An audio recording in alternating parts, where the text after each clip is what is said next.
Hello beautiful people, welcome back to Shami's Kitchen, your favorite kitchen. And if you're joining us for the first time, kindly hit the subscribe button if this is the kind of content you'd want to see. So today we're going to make an easy fondant recipe that is pliable and easy to use, and we're going to cover a cake with it.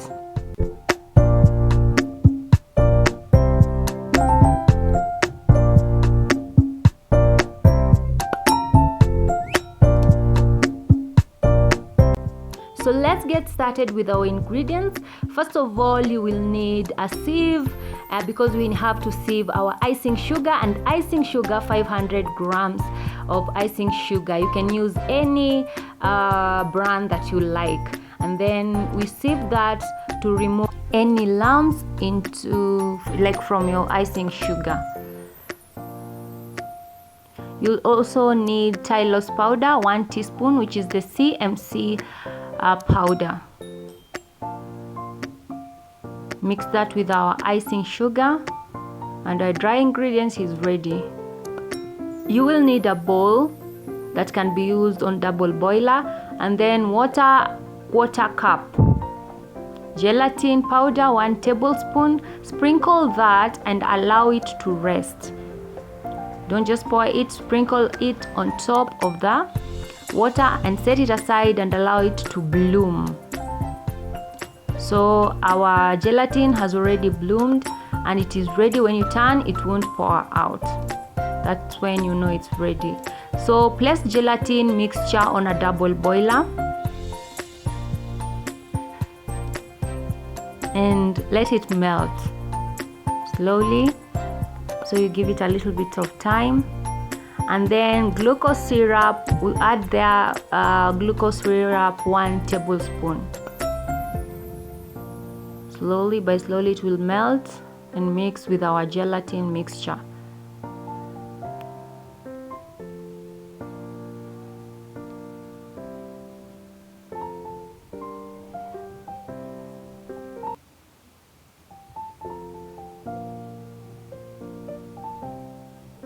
So it's melting a little bit at a time. So when it's all of it has really melted and made a nice mixture, you make a well in between, you make a well in your icing sugar, and then you pour in the wet mixture into the dry ingredients, and then you mix that using a mwiko, a spatula, or any other thing that cannot burn, because this mixture at this point is very hot. So for me, I used my spatula, which was okay. And then you can use any few drops of any essence that you'd like. For me, I was doing a passion cake, so that's why I used passion essence. So you mix that quickly because you don't want the glucose syrup to dry up. So you mix that quickly before it dries up.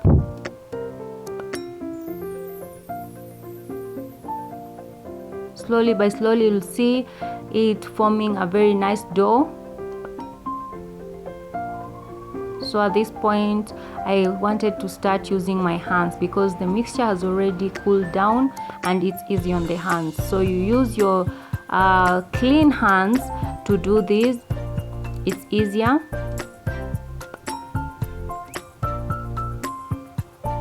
So slowly the icing sugar will mix. You want to knead it until it does not stick on your hands. So transfer it into on a clean surface and continue kneading, sprinkling the icing sugar a little at a time until you get the right texture that you're looking for. The one that is pliable, it's stretchy, it's easy to use and doesn't stick on your hand. But you don't want also to make it very hard in a way that it starts cracking. So you need to be very careful until it doesn't stick on your hands. Like for me, at this point, you see it's stretchy, it doesn't stick on my hand, and it's easy to use. So it's ready to use. That's how you want your fondant to be. You use a cling film or any paper to store these, airtight paper. For me, I used these ones because I didn't have a cling film at the time, so I used these ones.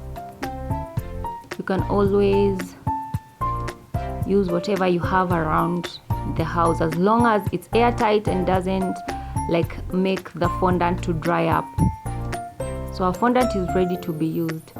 So you can color your fondant using any color of your choice. For me, I was doing a cake, a SpongeBob cake, so I wanted a yellow color. So I cut a little bit of my fondant and then start kneading it because it's already a little bit dry. So you need to get your fondant ready. And I'm using cooking oil, vegetable oil, to make it not stick on my hands, or like easy to use. It softens it. So my color there a little at a time until you acquire the right color that you want, because you don't want, for me, I didn't want it to be very yellow or a little yellow. I wanted a certain color, so I need that until I get the right color that I want, a little at a time. That's how you add color to your fondant, a little at a time. You continue kneading, make sure that it's well mixed until you get the right color that you're looking for. So for me, it's coming along very nicely. You see how pliable it is, it's stretchy, it's easy to use, so that means it won't break when you're putting it on your cake. So you continue doing that until you get the right color. If it's green, if it's yellow, if it's any color that you want, if you can also use it as white. It's up to you and the theme that you're using at that particular moment for that particular cake. So the fondant is ready. You want to put it on your cake. For me, I was just using I was making a very small SpongeBob. It was a soft icing cake, but I did a very small portion of the cake on top of the soft icing. So I was just using a very small cake. That's why I used a very small fondant to cover that.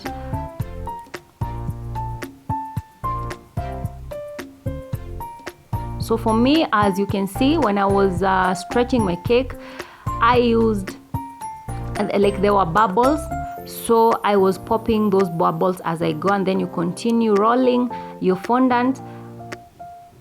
And I was using corn flour.